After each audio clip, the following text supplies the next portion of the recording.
안녕하세요. 성공예감 이대호입니다.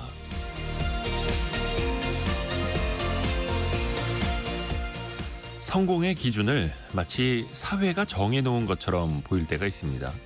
그럼 남들이 가는 길에 유일한 정답처럼 보이기도 하죠.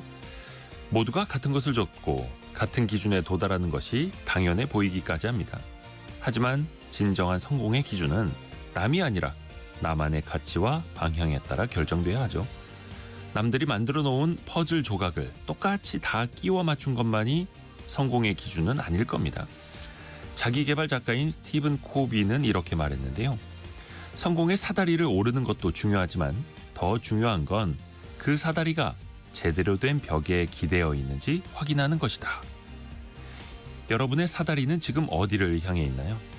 성장 사다리의 끝에 무엇이 있을 것인지, 또 성공의 기준을 무엇으로 삼을 것인지는 내가 정해야 합니다. 얼마나 높이 오를 것인지는 사다리가 도와주지만 어느 곳에 오를 것인지는 사다리가 도와주지 않습니다. 성공예감 이대호입니다. 시작합니다.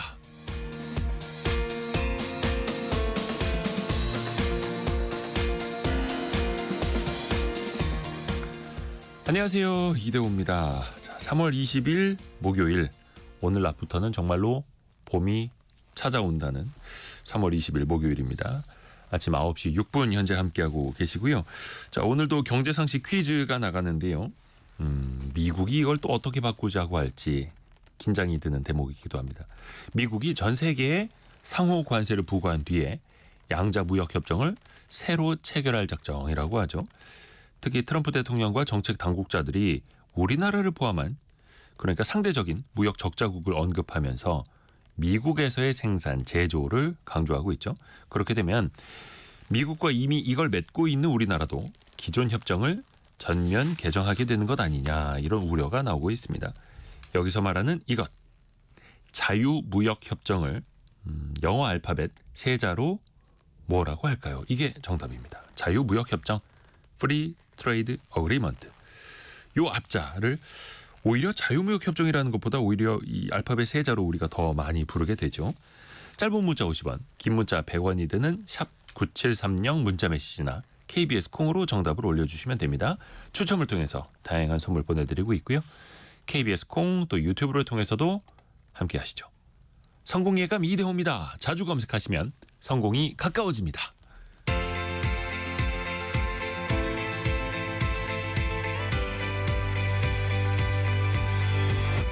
KBS 1라디오 성공예감 이대호입니다. 오늘의 경제 뉴스도 추려드립니다. 알고란의 고란 기자와 함께하죠. 안녕하세요. 네, 안녕하세요. 밤사이에 미국 연준이 기준금리를 발표했습니다. 동결됐죠? 네, 뭐 다 예상은 이미 다 시장에서 동결 전망을 했는데요. 네. 사실 금리를 내리느냐, 뭐 동결하느냐보다 더 관심이 갔던 건 기자회견, 금리 발표 후의 기자회견이죠. 네. 파월 의장이 무슨 말을 할까 했는데 시장이 조금 긍정적으로 받아들이는 이른바 호재성 발언을 했습니다. 뭐 스태그플레이션 우려가 커졌긴 했지만 올해 두 차례 금리 전망치 유지했습니다. 그래서 투자자들은 안도했고요. 그리고 여전히 불확실성은 강하다라고 평가를 했지만 트럼프 행정부의 관세로 인한 인플레이션 여전히 일시적이다라고 평가했습니다. 네. 이 트랜지터리가 등장한 건데요. 미국 경제가 여전히 방하다라고 밝힌 것도 호재였고요. 아울러서 양적 긴축 속도 지금은 월 최대 250억 달러거든요. 다음 달러부터 50억 달러로 축소한다라는 것도 호재로 작용했고요. 그래서 미국 증시가 모두 올랐습니다. 저기 다우는 0.92%, S&P 500 1.08, 나스닥 1.41% 상승 마감했고요. 지금 미국발 상승세에 우리 시장도 강세를 보이고 있습니다. 코스피 0.7%, 코스닥 0.5% 정도 상승 출발했고요. 그리고 삼성전자, 6만 전자에 바짝 다가섰습니다. 그러네요. 미국 연준은 그 점도표라고 하는 앞으로 금리를 얼마나 낮추거나 높일 것인가, 그 점도표도 사실상 유지를 하면서. 네, 맞습니다. 다만 또 기자회견에서 재밌는 게 이 트랜제토리 일시적이라는 말에 대해서 상당히 뭔가 시장에 트라우마가 있잖아요. 그 파월 의장이 물가 상승은 일시적일 것이다 라고 말을 했었는데 22년 초까지 그런 말을 했죠. 일시적이 아니었어가지고 지금 시장에 문제가 생겼는데 이번에 이제 일시적이라는 발언을 해서 시장에 관심을 모았는데 어쨌든 파월이 이른바 시장에 대해서 금리도 2번 낮춰주고 양적 긴축도 줄인다라는 점에 시장은 환호한 것 같습니다. 근데 다만 기존의 2.1%로 보던 미국 경제 올해 성장률을 1.7%로 낮췄는데 근데 또 그거는 이미 주식시장에 또 다 반영이 된 상황이었고. 네, 마법의 단어죠. 선반영. 일본 중앙은행도 어제 기준금리를 동결했어요. 네, 뭐 예상대로 동결했습니다. 그러면서 이제 물가를 둘러싼 불확실성이 여전히 높다라고 지적을 했고요. 여기서도 뭐 동결은 예상했었는데 기자회견에서 그 우에다 가즈오 일본은행 총재가 무슨 말을 할까가 관심이었습니다. 그러면서 실질 금리가 매우 낮은 수준이기 때문에 그 경제 물가 전망이 실현되면 정책 금리를 조정해서 금융 완화 정도를 조절할 것이라고 했어요. 그러면서 이제 앞으로 뭔가 문제가 생기면 금리를 이제 계속 내릴 거다라는 점은 시사를 했습니다. 그리고 세계 경제 관련해서 불확실성이 더 커졌다라고 해서요. 트럼프발 관세 전쟁이 실제 경제에 미친 일본의 인플레이션과 경제 전망에 어떤 영향을 줄지 신중하게 검토하겠다라고 밝혔고요. 모든 세계의 중앙은행 총재들이 지금 현재 바라보고 있는 건 트럼프발 관세 전쟁이 자국의 물가에 어떤 영향을 미칠까인 것 같습니다. 그리고 어저께 정부와 서울시가 토지거래 허가구역을 한 달 만에 재지정했는데 오히려 더 넓어졌죠? 아, 이거 보면서 정말 네. 이럴 거면 왜 했나? 한 달 만에. 네, 라는 생각이 들었습니다. 시장에 혼란만 불러오고. 네, 맞아요. 서울시가 5주 만에 이게 풀었다가 다시 재지정하는 거거든요. 근데 당시에는 장삼대청이라고 해서 강남의 일부 지역, 그야말로 집값 상승이 우려된 일부 지역만 묶었어요. 그런데 이번에는 강남 3구, 용산구 아파트 전체를 묶었습니다. 그래서 이게 서울시에 있는 그 아파트의 27%래요. 이걸 다 네. 토거제로 묶어버린 거예요. 그래서 오세훈 서울시장이 어제 지난달 12일 토호구역 해제 이후 강남을 중심으로 부동산 시장의 변동성이 커졌다는 지적을 겸허히 받아들인다. 라면서 성급한 토거제 해제 결정이 실책이었다라는 점을 인정을 했습니다. 네. 이제 국토부도 브리핑을 했는데요. 이 토거제를 해제를 하고 나니까 강남 송파구 일부 주택에서 집과 과열 조짐이 시작됐다. 특히 이제 강남 4구 중심으로 갭 투자 수요가 너무 급증했다라고 해서요. 지난달 강남 3구의 갭 투자 비율이 43%입니다. 전달보다 8.4%포인트 뛰었고 그 외지인 주택 매수 이제 꾸준히 늘고 있다라면서 네. 토거제를 다시 지정한 배경을 설명했습니다. 이른바 이게 아까서 말씀드린 대로 기존에는 핀셋이었거든요. 그런데 지금은 정말 광범위한 면적, 서울 전체 27%에 달하는 곳을 토거제로 지정한 거예요. 지난달 말부터 서울 대부분의 자치구로 이게 과열 양상이 확산되고 있다. 이걸 우려한 거거든요. 그래서 설명하기로는 좁은 지역만 핀셋 규제하면 사실 이른바 풍선 효과가 나타나잖아요. 네. 그러니까 광범위한 규제 이외에는 선택지가 없다고 판단했을 거다라고 시장 전문가들은 서울시의 결정에 대해서 해석하고 있습니다. 하지만 이게 당장 집값이 과열되는 건 막을 수가 있거든요. 그런데 이렇게 한 달여 만에 손바닥 뒤집듯이 뒤집어졌잖아요. 부동산이라고 하는 건 정말 길게 갖고 가야 되는 정책인데 그렇죠. 이렇게 하고 나니까 시장 혼란만 키우고 이젠 앞으로는 정부가 무슨 발표를 해도 정책을 발표를 해도 시장이 이걸 믿을까? 라는 점마저 우려가 됩니다. 어찌됐든 간에 고삐를 풀었다가 다시 조이게 된. 네. 근데 이게 효과가 있을까? 이걸 또 봐야 되잖아요. 토지거래 네, 허가구역 맞아요. 다시 지정한 것. 일단 묶었습니다. 그리고 제가 이게 풀고 나서 이제 각종 커뮤니티에 여러 가지 얘기들이 나오고 있잖아요. 네. 이제 토지로 묶이면 다시 이제 거래가 좀 어려워지잖아요. 그러다 보니까 이제 급매로 내놔서 실제로 급등했던 뭐 아파트 값이 좀 떨어지는 뭐 이런 물론 이제 계약이 체결된 건 아니라 이제 호가니까라는 양상도 나타나고 있습니다. 그래서 이렇게 되면 아마 당장 규제 지역 거래량 감소하고요. 거래량 감소하니까 뭐 가격도 뭐 뭔가 낮아질 수는 있겠죠. 하지만 그래서 서울 집값 상승세를 막을 수 있냐라기엔 역부족이다라는 주장도 있습니다. 게다가 이제 토호제가 당초 취지와는 달리 정부의 가격 통제 수단으로 남용이 되잖아요. 말씀드린 대로 정책에 대한 신뢰감이 훼손이 됐어요. 그러면 앞으로 시장은 이제 어떻게 될 거냐라는 거죠. 그래서 토호제 해제로 이제 폭등을 목격했잖아요, 집주인들이. 네. 근데 그래서 그러면 이제 가격을 내려야 된다가 아니라 버티면 된다, 기다린다라는 쪽을 택할 거다라는 다시 또 시장 얼어붙으면 다시 풀어줄 거야. 맞아요. 학습 효과가 생기는 거죠. 그래서 투기 수요를 원천 차단하는 것이 아니라 지연시킬 뿐이다라는 거고요. 이렇게 되면 토호제를 이렇게 광범위한 지역으로 넓히게 되면요. 전세 월세 시장의 가격 상승도 우려가 됩니다. 왜냐하면 갭 투자가 금지된 거잖아요. 그러면 해당 지역에서는 전세 월세 물건이 감소할 수밖에 없습니다. 그리고 공급이 줄어들면 가격은 오를 수밖에 없는 거고요. 그리고 이제 토지거래 허가구역 확대 지정이 다음 주 월요일부터예요. 그래서 이번 주말에 아마 강남 3구 용산구 여기 아마 엄청난 거래 혼란이 빚어질 것 같습니다. 시장에서는 정책은 시장을 이길 수 없어라고 하고 정책 사이드에서는 시장은 정책을 이길 수 없어라고 이야기를 하고 그게 또 이제 같이 또 충돌을 하고 있는 또 그게 현재 상황이고 그 대출 규제도 더 강화한다는 특히 갭 투자 부문에서 더 강화한다는 발표도 나왔잖아요. 네, 맞습니다. 이제 그 7월로 예정된 허그 전세 자금 대출 보증 비율로 하향을 하기로 했거든요. 7월인데. 근데 요거 5월로 조기화할 계획입니다. 그래서 투기 수요에 의한 과열 우려가 있는 지역 여기에서는 다각적인 가계 대출 관리 방안을 추가적으로 검토해 대응하겠다라는 거예요. 그리고 이제 가격 상승에 많이 얘기가 나왔던 게 디딤돌 대출 등 이른바 정책 대출이잖아요. 네. 요것도 만약에 이 정책 대출이 서울 수도권 주택시장 과열시키는 것 같다라고 하면 대출 금리를 추가로 올리는 등 즉각적으로 뭔가 대응할 거다라는 겁니다. 그리고 이번 이제 대출 강화의 핵심은 뭐냐면 정부가 하는 것도 있지만 은행 자율에 맡기겠다는 거예요. 이 자율인지는 모르겠지만 아무튼 발표가 나오자마자 은행별로 대출 조이기에 나섰습니다. SC제일은행 같은 경우에는요.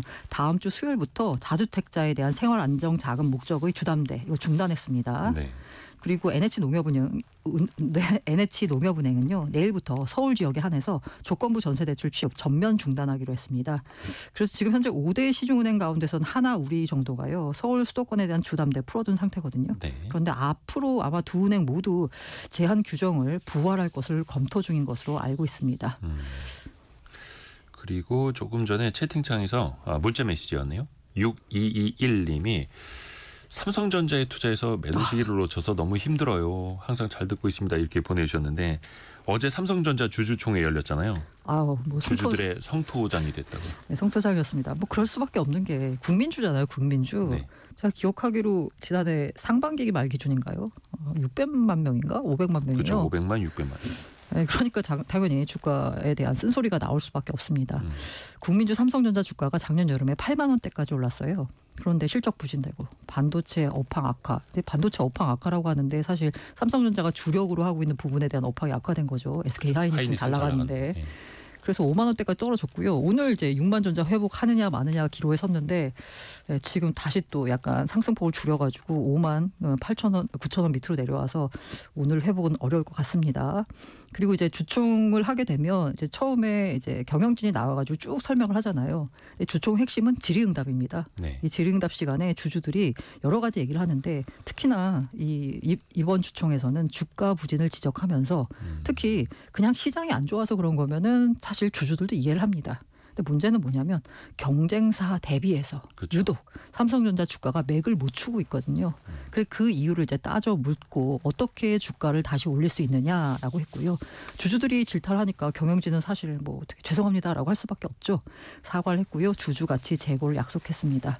주가에 대한 관심을 반영하듯이 이제 작년에 재작년 한 600여 명이 왔었거든요. 네. 근데 어제 주총에는 900여 명의 주주가 주총장을 꽉 메웠습니다. 더 많이 찾아왔다. 더 많이 쫓아왔다. 이렇게 볼 수 있는 거죠. 네. 그래서 삼성 경영진이 뭐라고 하던가요? 뭐 사실 잘하겠다라고 얘기했는데요. 네. 뭐 DX 이쪽 가전 쪽이거든요. 여기에서는 모든 가전 제품에 AI를 적용하겠다라는 대책을 내놨고요. 제가 약간 눈길이 갔던 게 뭐냐면 이 로봇 사업 분야거든요. 네. 여기서 이 사업장 내 제조봇, 키친봇 등을 이제 추진을 하면서 이게 확보한 핵심 기술과 데이터를 첨단 휴머노이드 개발에 활용하겠다라는 발표에 이어서 네. 우리가 필요할 경우에는 뭔가 인수도 할 수 있다라는 식으로 말을 했어요. 네. 그 부분이 조금 주목이 됐고요. 근데 그 M&A 이야기는 뭐 주총 때마다 큰 M&A 할 겁니다라고 했는데 뭐 몇 년째 보여주는 게 없어가지고. 네, 아무튼 DS 부분은 사업별 특성에 맞는 전략을 수입을 해서요. 뭔가 우리가 선단 공정가에 대해서 열심히 하겠다. 그리고 서버 부분에서는 그 상반기 시장 약서에 그 뭔가 고도화를 추진해서 상반기 시장 약세에 맞서겠다. 파운드리는 내실화를 기하겠다라고 했는데 뭐 네. 전반적인 내용이요. 열심히 하겠다라고 했고요. 근데 근원적 경쟁력 회복을 위한 얘기도 나왔거든요. 중장기 전략도 실행을 하겠다. 그래서 성장성 측면에서는 차세대 기술과 제품 역량을 강화해서요. 반도체 산업 본연의 경쟁력을 제고하고요. 수익성 면에서는 고성장 제품 포트폴리오를 강화하겠다라고 밝혔는데 사실 계획은 누구나 할 수 있죠. 그렇죠. 이제는 좀 행동으로 보여줘야 해야죠. 돼요. 실행. 결과로 보여줘야 되고 네. 그동안 주주분들이 좀 너무 많이 결과적으로 속은 꼴이 됐는데 삼성의 경영진이 책임지고 뭔가 보여주는 걸 드러내야죠. 네. 그 시간이 또 얼마 남지 않았습니다. 네. 그리고 요거 한 가지 더 들어볼게요. 실손보험. 네. 그동안 뭐 항상 과잉진료, 의료 쇼핑 이야기 네. 빠지지 않고 나왔었는데 또 한 번 대대적인 개편에 나섭니까? 지금 5세대 실손보험을 도입하겠다라는 거군요. 네. 지금이 4세대예요. 이 세대가 지날수록 처음에 실손보험을 설계를 했는데 예상 밖으로 보험사에 손해가 나는 겁니다. 그렇죠. 왜? 너무 이렇게 다양한 꼭 필요 없는 진료를 이제 받아서요. 도수치료 같은 거. 그래서 점점 세대가 지날수록 이런 거를 줄이겠다. 혜택을 줄이겠다라는 취지로 이해하시면 됩니다. 그래서 5세대 실손은 뭐냐? 중증, 비중증을 구분을 합니다. 그래서 뭔가 안 해도 되는 비중증에 대해서 자기 부담률을 엄청나게 높였다라고 생각하시면 돼요. 네. 대신에 이렇게 하는 대신에 실제로 이용을 안 하는 분들에게는 보험료를 깎아주는 방식으로 개선을 한다라고 보시면 됩니다. 차등해서. 네. 그러게요. 그러니까 이제 실손보험이 악순환일 수밖에 없었던 게 내가 내는 돈이 올라가니까 네. 조금이라도 더 속된 말로 뽕을 맞아요. 뽑아야겠고 네네네. 한 번이라도 더 치료받고 이거였는데 5세대로 갈수록 중증 비중증 나누고 그리고 많이 이용하지 않는 분들에게는 좀 차등해서 보험료가 덜 오르도록 하겠다라는 것까지 이야기 들어봤습니다. 알고란의 고란 기자 함께했습니다. 고맙습니다. 네, 감사합니다.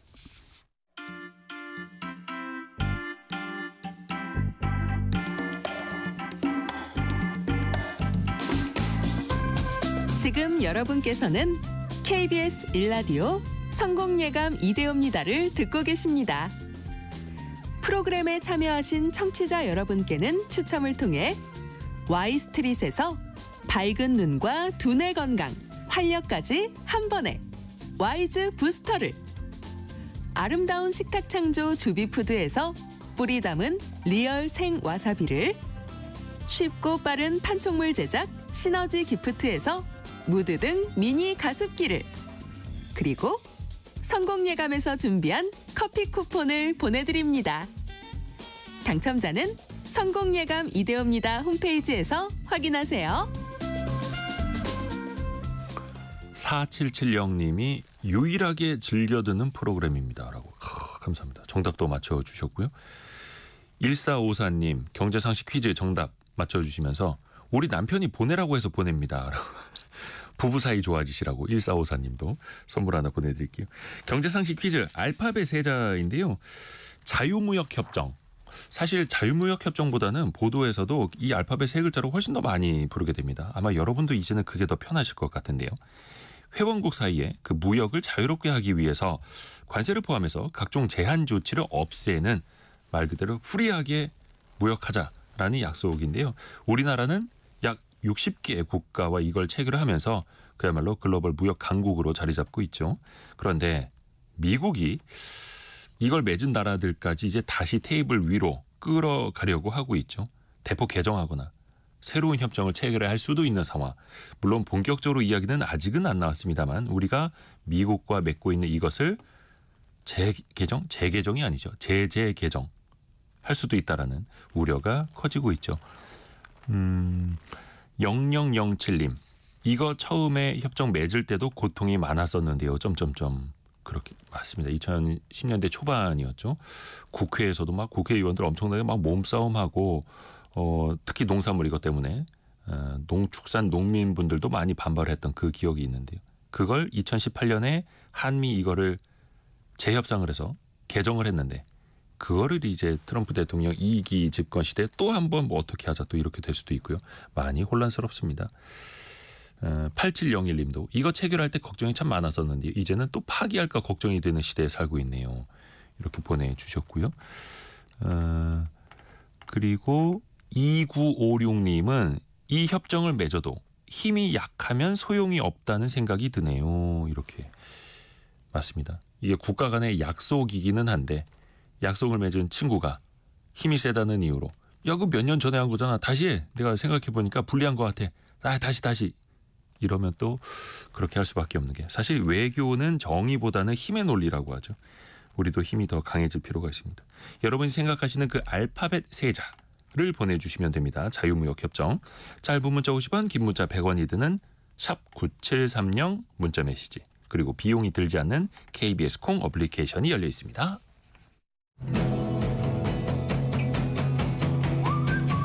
오늘의 움직임에 주목하고 세상의 흐름을 놓치지 않습니다. 여러분의 내일을 응원하며 성공의 열쇠를 함께 찾아갑니다. 성공예감 이대호입니다. 이번 주 토요일입니다. 프로야구가 이제 공식 개막을 하게 되는데요. 지난해 사상 최초로 1,000만 관중을 돌파했고요. 이번에도 시범 경기 때부터 구름 관중이 들어왔다고 합니다. 이 프로야구 열풍 어떻게 시작이 됐을까요? 라떼 경제사 시간에 또 재미있게 들어보실까요? 경제 전문 뉴미디어 어피티의 김정인 이사와 함께합니다. 이사님 안녕하세요. 네, 안녕하세요. 사실 프로야구 이전에 고교 야구부터 빼놓을 수가 없잖아요. 네, 그렇죠. 1970년대 고교 야구는 정말 대단했습니다. 네. 사실상 이제 그 프로야구를 대체하는 어떤 리그였잖아요. 네, 이렇게 인기가 있었던 거는 정말 여러 가지 요인이 맞물려 있었는데요. 대회가 정말 많았어요. 그 서울 동대문에 운동장이 있었던 게 좀 기억이 나는데요. 특히 이제 봉황대기라는 참가 자격이 제한이 없는 대회가 일단 엄청나게 흥행에 도움을 줬고요. 네. 스타 선수들이 좀 나왔었잖아요. 우리가 최동원 선수라든지 김재박, 선동열 선수라든지 이런 스타 선수들이 나와서 흥행에도 굉장히 좀 영향을 미쳤고 또 지역별 강팀이 있었어요. 그래서 응원하는 맛이 참 굉장히 좋았다고 합니다. 네.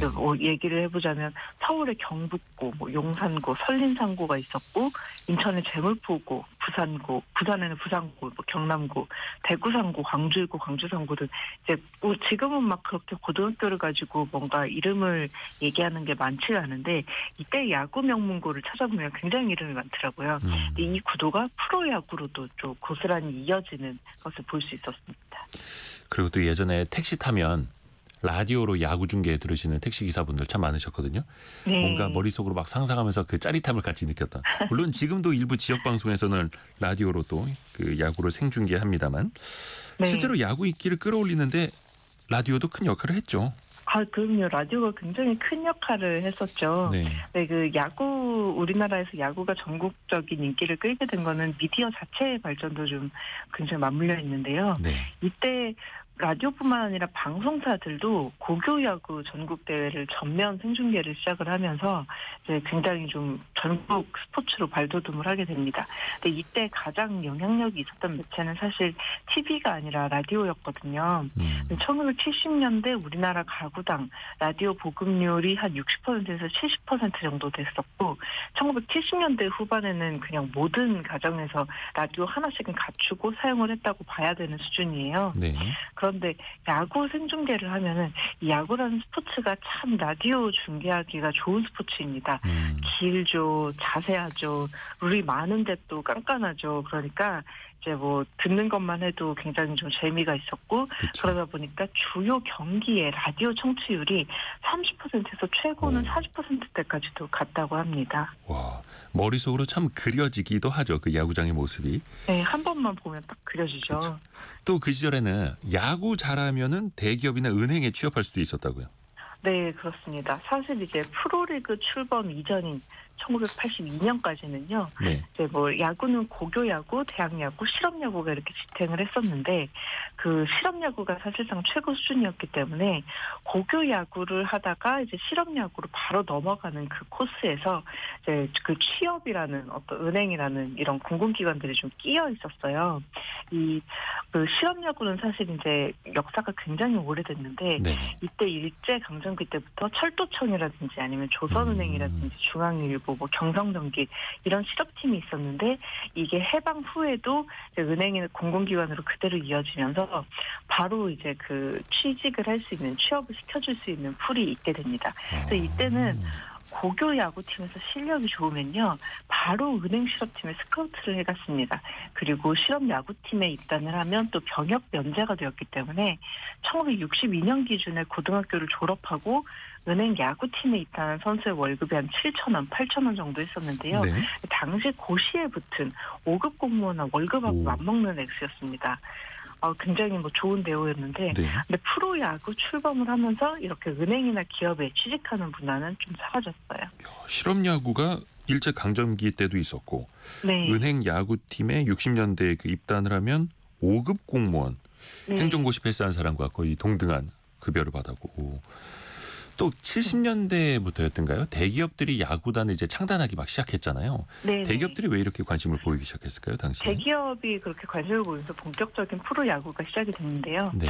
프로구단 최초 창단은 1982년, 지금 두산이죠. 당시 오비베어스가 창단을 합니다.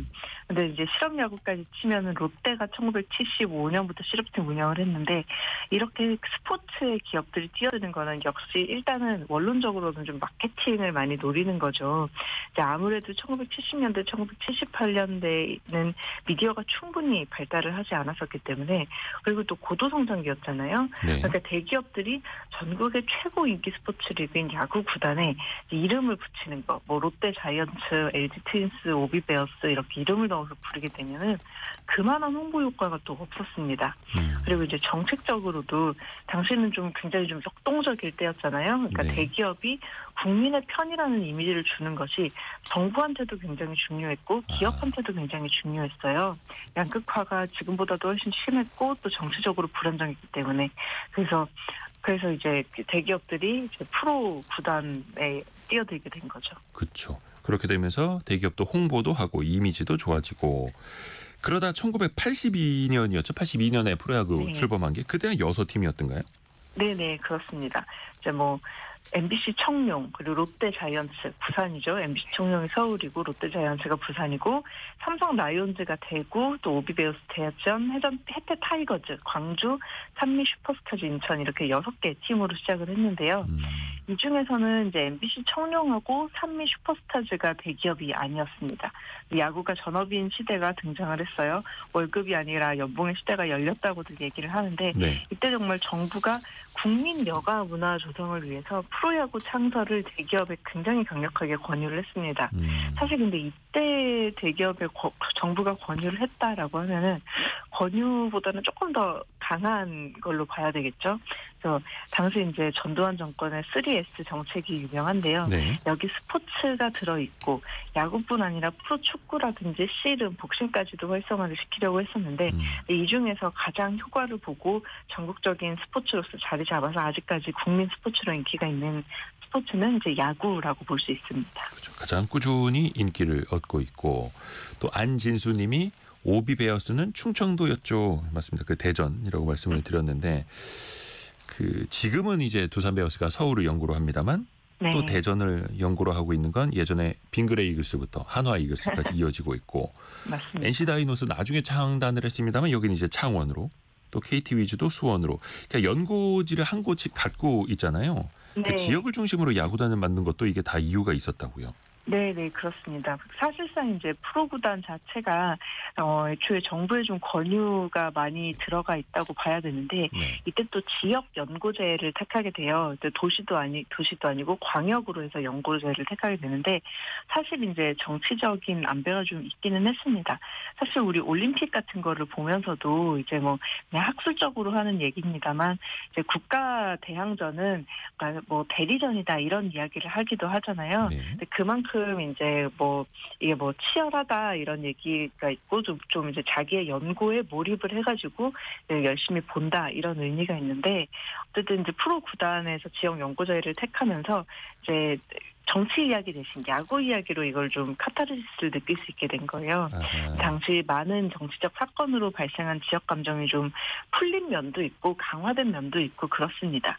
또 당시에 이촌 향도 현상 때문에 네. 수도권으로 이사를 온 사람들이 굉장히 많았잖아요. 그럼 이제 타향살이 서러움도 있고 하니까 서울 수도권에서 우리 지역 팀을 응원을 하면은 나의 어떤 이제 고향에 대한 그리움이라든지 소속감 같은 게 조금 해결이 되는 면도 확실히 좀 순기능으로 있었습니다.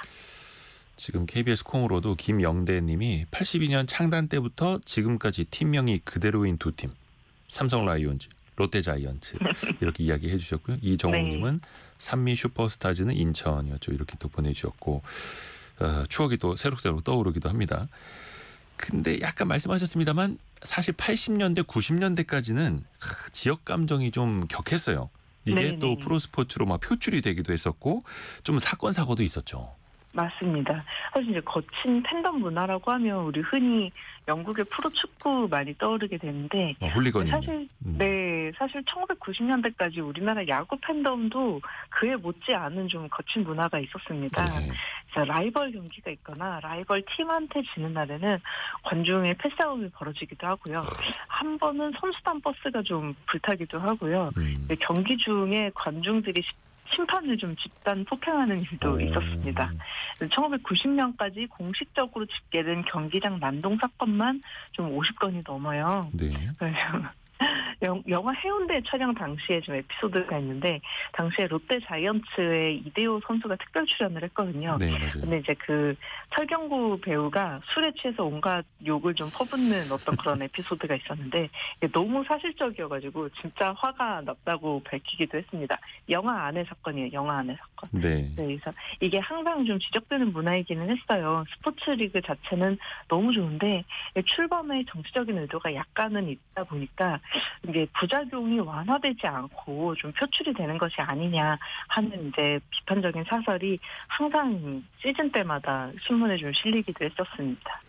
특히 그 라이온즈랑 타이거즈가 맞붙을 때 네. 경상도와 전라도, 대구와 광주 하필 그 상징 동물도 사자랑 호랑이여가지고 네네. 많은 사람들이 또 주목을 했어요. 사실 그러면서 팀도 인기를 끌고 프로스포츠도 더 또 흥행을 했던 면도 있었던 거고요. 네. 그 개막식으로 한번 돌아가 볼까요? 81년 첫 개막식. 네. MBC 청룡하고 삼성 라이온즈가 맞붙었다고 하는데 당시에 네. 이 표값이 엄청 비쌌다고요. 그렇죠. 1982년에 프로야구 출범 당시에 잠실야구장 일반석 가격이 한 3,000원 정도 했고요. 지정석이 5,000원 정도 했습니다. 이 비슷한 시기 물가를 살펴보면 영화 관람료가 2,000원이고 택시 기본 요금이 600원 정도 했는데 네. 저렴한 가격은 아니죠. 그 개막전에 한 3만 석 정도가 있었는데 당시에 한 80% 정도 티켓이 판매됐고요. 근데 이후에 야구 인기가 한 5년 정도 너무 빠르게 식어가지고 슬퍼하는 기사가 눈에 좀 띄기도 했습니다. 아, 인기가 너무 빠르게 식었다라는 이야기도 나왔었어요. 네. 그 개막 초반에는. 오. 네. 근데 이제는 1,000만 관중이 찾는 그런 엄청난 스포츠가 됐습니다. 그렇죠. 언제부터 팬층이 좀 다양해졌다고 볼 수 있나요? 이게 조금 빠르게 식었다가 다시 올라오는 과정에서 팬층이 가족 팬층으로 되게 다양해졌는데요. 80년대 초중반에 프로야구 관중이 줄어든 것을 보면은 아무래도 이제 고교야구나 아마야구의 인기가 있다가 네. 프로야구 출범하면서 선수층이라든지 아니면 운영이라든지 이런 게 많이 바뀌었잖아요. 네. 근데 익숙하던 분들이 일단은 좀 안 가셨던 것 같아요. 그렇다고 이제 아마야구나 이런 데 다시 갈 수도 없고 그래서 출범하자마자 아마추어 야구 그때 남아있던 고교야구 실업야구는 진짜로 거의 관중이 반토막 이상 났었거든요. 그런데 이거 어떻게 야구 자체의 인기를 다시 살려야 될까 고민을 하다가 이제 1987년, 88년 이후에 또 우리 사회가 확 바뀌었잖아요. 네. 이 이후에 가족 동반 마케팅을 하면서 굉장히 흥행을 하게 됩니다. 300만 관중 돌파하고요. 야구 관람 문화가 전반적으로 자리를 잡았는데 이때 특히 부산에서 야구가 굉장히 크게 흥했어요. 네. 또 이제 이때부터 무슨 얘기가 있었냐면 어렸을 때 이 팀을 부모를 따라가서 어떤 팀을 응원하는지에 노출이 되면은 네네네. 그대로 팀이 정해져서 이제 평생 고통을 받는다 뭐 이런 이야기가 이때부터 시작이 되고요. 저렴한 외야석에 어린이 관중이 몰리는 것이 눈에 띄어가지고 아 야구는 앞으로도 10년 20년 굉장히 잘 되겠다. 관중 동원의 미래가 밝다 이런 기사도 눈에 띕니다. 근데 이게 아니어도 어린이 관객이 관중의 한 30% 정도는 됐었다고 합니다. 맞습니다. 저 초등학교 때도 그 어린이 야구단이라는 걸 프로스포츠 구단에서 막 운영하기도 했었어요. 그래서 네. 이제 그 야구단 잠바 사입고 다니는 친구들 보면 엄청 부러웠었는데. 이창영님이 여성분들 들어오고 나서 붐이 생긴 거죠. 그 전에는 아저씨와 가족단이었습니다. 이렇게 또 이야기를 해주셨고요. 김영대님은 인천은 산미, 청보, 태평양, 현대, SK, SSG까지. 사실 인천을 지역으로 하는 구단이 참 많이 바뀌었네요. 생각해보니까. 네, 맞아요. 그 특히 야구는 응원하는 재미를 빼놓을 수가 없잖아요. 네. 맞아요. 1980년대에는 응원 문화는 사실 거의 형성이 되지 않았었고요. 좀 날것의 거친 문화, 이제 맥주캔 날아다니는 문화가 있었는데. 맥주캔이 날아다니는 문화. 이때는 응원단이 없었습니다. 예. 야구단별 공식 응원단이 생긴 것이 1990년대인데요. 이때부터는 이제 응원단에서 북이나 꽹과리를 동원하기도 하고 특히 응원가들이 이때 자리를 잡았어요. 뭐 부산갈매기, 연안부두, 남행열차 아니면 이제 삼성의 파도타기, 두산은 8회 육성 응원 이런 게 유명하잖아요. 그래서 지금 뭐 응원 깃발은 또 롯데하고 혜태 팬들이 유명하게 만들었고 응원 네. 막대도 이때 등장을 했습니다. 지금은 2000년대 들어서서는 깜짝 놀란 게 선수별로 테마곡이 또 있더라고요. 좋아하는 선수의 유니폼도 있고요. 사실 그 해외에서도 우리나라 프로야구 그 응원 문화 이런 네. 거 보면서 되게 또 신기해하고 그걸 또 막 외신에서 보도하기도 하고 그렇기도 네. 하죠. 또 하나 야구장 하면 먹거리를 빼놓을 수가 없습니다. 그 네. 구단별로 특히나 맛있는 거 어느 곳에 가면 뭐가 맛있다 이런 리스트도 많이 공유되더라고요. 맞습니다. 그런데요, 처음에는요, 이제 사람들이 피크닉으로 생각을 했기 때문에 여기서 먹거리를 산다기보다는 직접 도시락을 싸오시는 분들이 많았어요. 맞아요. 돗자리 가지고 오고 김밥이랑 삶은 달걀, 이제 사이다 같은 것들을 싸오시는 분들도 많았고, 1990년대가 되면서 드디어 치맥이 등장을 합니다. 사실 이제 경기장, 스포츠 경기장 안에서 주류 판매가 가능한 곳은 야구장뿐이에요. 실외 경기장이고 경기 시간이 좀 길어서 너무 길기 때문에 그런 게 아닌가 싶은데요. 또 미국의 메이저리그가 주류 판매가 가능하기 때문에 그 영향도 있지 않나 싶습니다. 다른 실내 경기장에서는 우리나라에는 주류를 못 마시게 돼 있습니다. 90년대 그리고 2000년대 초반까지는요. 그때 뉴스에 많이 나왔던 것 중에 하나가 야구장에서 사람들이 소주 마시는 거. 특히 이제 그거 금지했는데 팩 소주라는 거 이제 몰래 들고 들어가서 마시고 맞아요. 화장실에서 막 담배도 엄청 피우시고 이게 또 뉴스에 많이 나왔었죠. 근데 네. 지금은 또 확실히 또 달라졌고요. 근데 급성장하던 프로야구도 IMF 여파는 피할 수 없었다고요. 그렇죠. 사실 야구가 굉장히 돈이 많이 드는 스포츠예요. 소모품들이 워낙 많고 또 전용 구장이 필요하다 보니까 그래서 이 그 구단주가 중요한 만큼 기업들이 휘청거리면 그 스포츠 구단은 굉장히 좀 부침을 많이 겪을 수밖에 없습니다. 네. 그리고 특히 외환위기 때는 사람들도 스포츠 자체에 관심을 둘 상황이 아니었기 때문에 관중이 크게 줄면서 좀 힘들었는데요. 이때 또 가격도 또 동결을 하고요. 그랬는데 이때 혜성처럼 등장한 선수들이 있었어요. 박찬호 선수하고 박세리 선수가 또 국민 영웅이었잖아요. 그렇죠. 네, 그래서 그래도 이제 이 선수들을 보면서 야구가 명맥을 좀 잇게 되고요. 그 이후에는 본격적인 자본의 시대가 열립니다. 1998년에는 소위 말하는 용병이죠. 이제 외국인 선수 제도를 도입을 하게 되고 이제 팀당 2명까지 용병을 좀 쓸 수 있게 되고요. 99년부터는 자유계약 FA 선수 제도가 차례로 도입이 됩니다. 돈이 조금 더 중요해졌어요. 아하, 그러면서 규모도 또 커진 거고요. 네. 그리고 또 이제 많은 분들이 아까 뭐 삼위 슈퍼스타즈, 뭐 인천 그 구단 이름 많이 바뀌었다라는 것도 이야기해주고 계시는데 한때는 잘 나갔어도 주인이 참 자주 바뀐 팀들도 많아요. 그렇죠. 사실 이제 인천 지역이 조금 더 그런 편인데 초창기 산미 슈퍼스타즈에 대해서는 소설도 나오고 드라마도 나오고 굉장히 유명한 팀이 되었습니다. 네.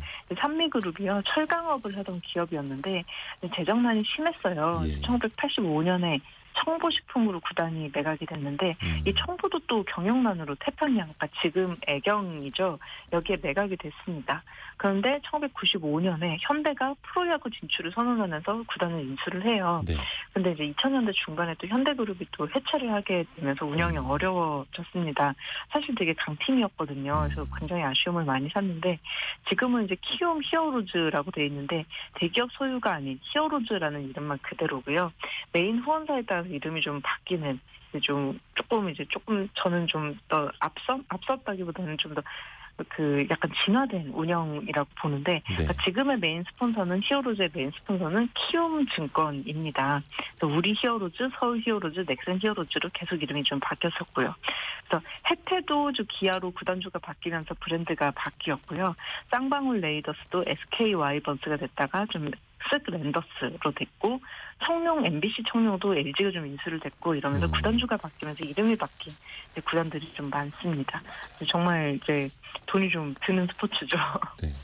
그러면서 중간에 그 연고지를 또 이제 바꾸는 케이스들도 있어서 조금 또 혼란스럽기는 합니다만 어찌됐든 간에 명맥을 또 이어오고 있고 1000만 관중 넘어서는 또 인기 프로스포츠가 되고 있고 올 시즌도 또 기대를 많이 해보겠습니다. 오늘 어피티의 김정희 이사와 함께 라떼 경제사 들어봤습니다. 고맙습니다. 감사합니다. 라디오 정보센터 다녀옵니다. 검찰이 오세훈 서울시장에 대한 강제 수사에 나섰습니다. 서울중앙지검 명태균 의혹 전담 수사팀은 오늘 오 시장의 주거지와 서울시청 등의 검사와 수사관들을 보내 압수수색을 진행 중입니다. 오 시장은 2021년 서울시장 재보궐선거 당시 명태균 씨에게 여론조사 비용 대납 의혹을 받고 있습니다. 마은혁 헌법재판관 후보자를 임명하지 않고 있는 최상목 대통령 권한대행을 향해 직무유기라며 탄핵 가능성을 시사해온 더불어민주당이 어제 심야 의원총회를 연 끝에 지도부의 결정을 위임하기로 했습니다. 마은혁 후보자를 어제까지 임명하라는 더불어민주당 요구에도 최상목 대통령 권한대행은 별다른 입장 표명 없이 정상적으로 외부 공개 일정을 소화했습니다. 임명 보류 방침에 변화가 없다는 뜻으로 보입니다. 미국 중앙은행인 연방준비제도가 현지 시각 어제 기준금리를 또 동결했습니다. 연준은 이날 기준금리를 기존 4.25에서 4.5%로 유지하기로 결정했습니다. 지난 1월에 이어 트럼프 2기 행정부 출범 이후 2회 연속 동결입니다. 지금까지 라디오 정보센터 뉴스 정한나였습니다.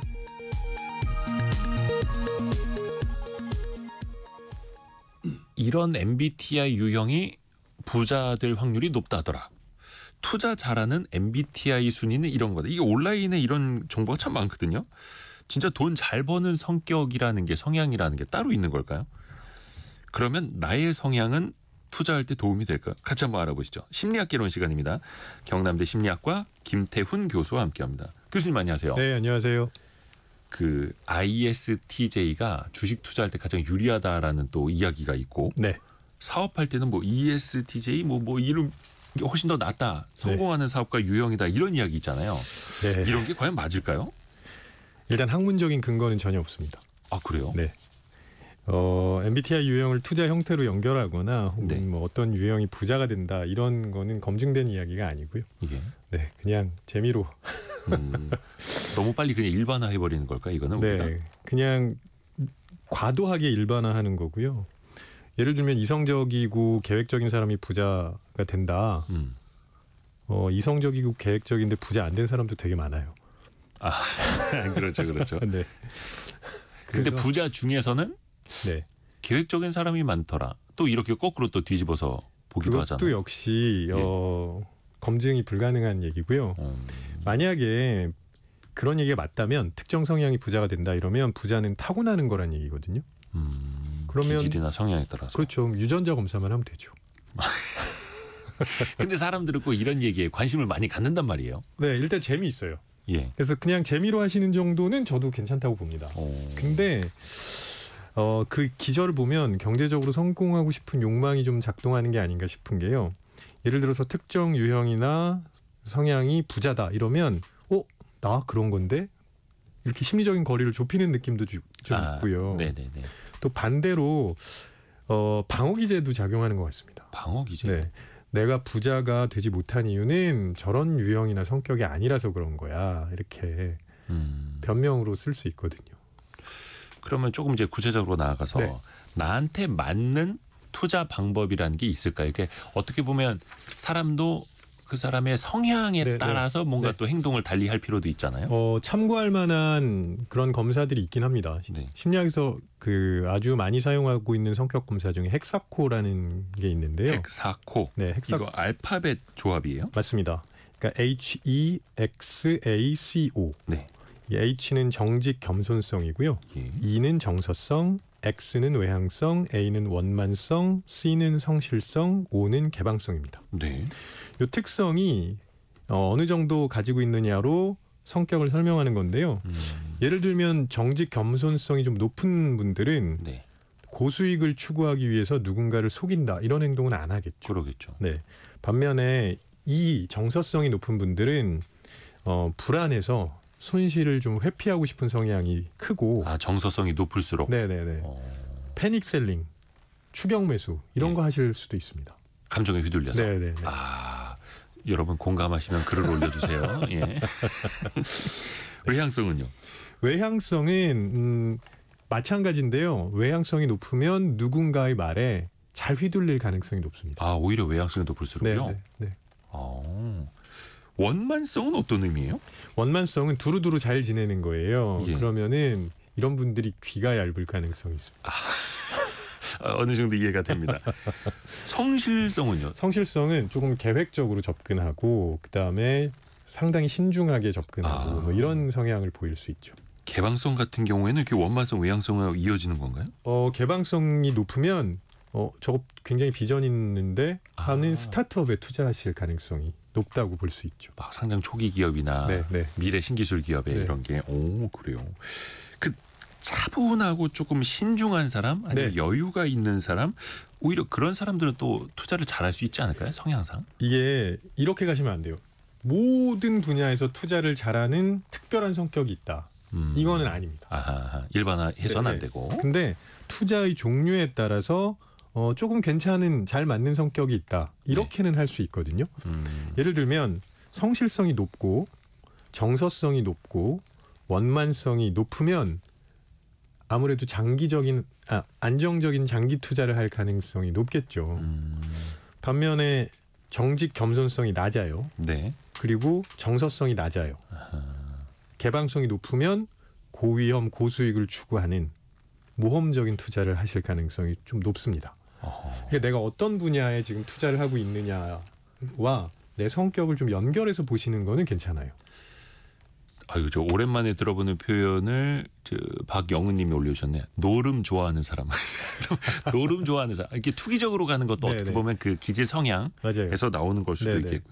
그러면 투자와 진짜 상극인 성향은 어떤 것일까요? 아무래도 불안 수준이 높고 충동성이 높으면 부정적인 영향을 줄 가능성이 높습니다. 특히 이제 불안 수준이 높으면 단기간에 급변동 이럴 때 굉장히 취약해지거든요. 마음이 휘둘리죠. 네. 그리고 이런 분들이 장기 투자를 잘 못하세요. 스트레스가 너무 많아요. 투자 스트레스가. 근데 이제 내가 그런 성향을 갖고 있다라는 걸 잘 파악하는 것도 되게 중요하겠네요. 그렇죠. 내가 그걸 모르고 있으면 결과를 보고 나 왜 이랬지 하게 됩니다. 그러니까 이런 분들한테는 좀 우량주 위주로 장기적으로 뭐 적립식으로 분산 투자하셔야 됩니다라고 해도 잘 안 와닿는 거죠, 이런 분들한테. 그렇죠. 그래서 진짜 그 노련한 펀드 매니저 같은 경우에는 투자자의 성향을 좀 파악을 해서 성격을 보고 거기에 맞는 거를 추천하시기도 해요. 그래서 어떤 분들은 이제 좀 중장기 투자, 가치 투자 많이 하시는 그런 자산운용사나 투자자문사 대표님들은 고객분들 면담하시고 좀 저희랑은 성향이 안 맞는 것 같습니다. 좀 잘 맞는 다른 데를 소개해 드릴게요. 그쪽으로 가보시죠. 이렇게 또 하더라고요. 그게 잘하시는 거라고 봅니다. 그렇죠. 괜히 회사에 맨날 전화해서 막 오늘 수익이 떨어졌네. 이거는 왜 안 샀네. 또 이러면 또 피곤해지니까. 근데 이게 사람이라면 누구나 좀 감정적으로 변할 때가 있지 않습니까? 맞아요. 특히 이제 막 주가 폭락하고 막 이럴 때. 그럴 때는 마음을 좀 어떻게 다잡아야 될까요? 일단 그래프만 계속 보고 있으시면 안 돼요. 그러니까 그때 막 이렇게 왔다 갔다 하는 출렁출렁 하는데 정말 냉정함을 유지할 수 있는 사람은 없다고 보는 게 맞습니다. 그러니까 내가 어떤 계획이랑 목적을 가지고 있는지를 분명히 정하고 시작하셔야 돼요. 그걸 정해놓으면 아무래도 감정적인 매매는 좀 덜 하시겠죠. 0135님이 어머 딱 우리 집 바깥 양반이네요. 개방적 성격 70%. 진짜 신기합니다. 이렇게. 귀가 얇으신가.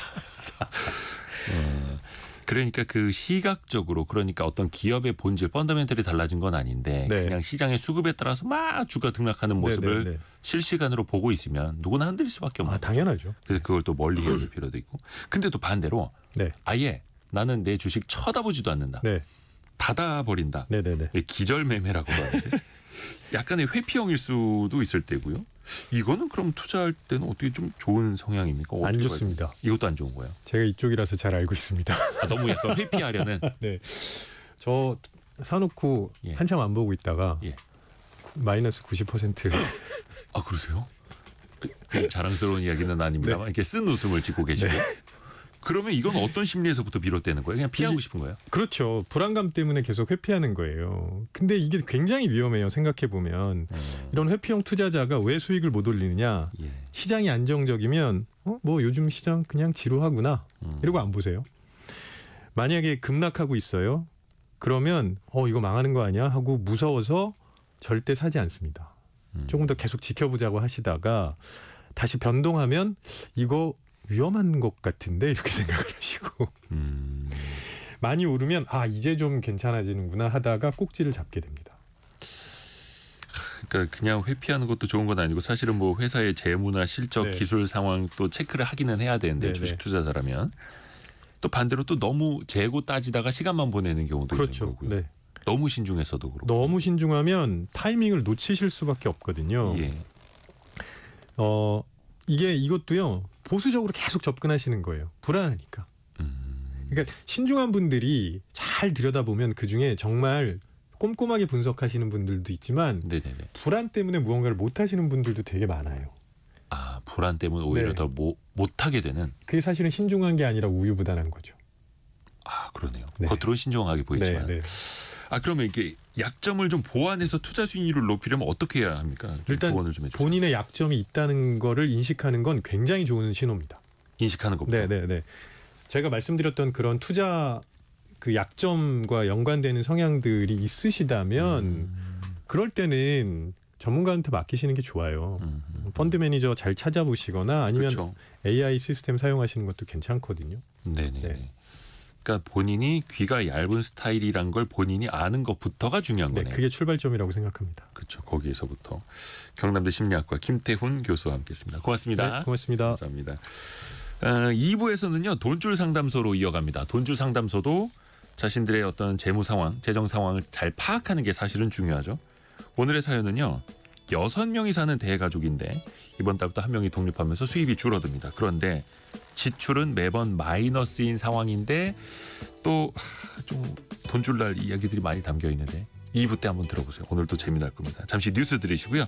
10시 5분에 김경필 머니트레이너와 함께 돌아오겠습니다. 잠시만요.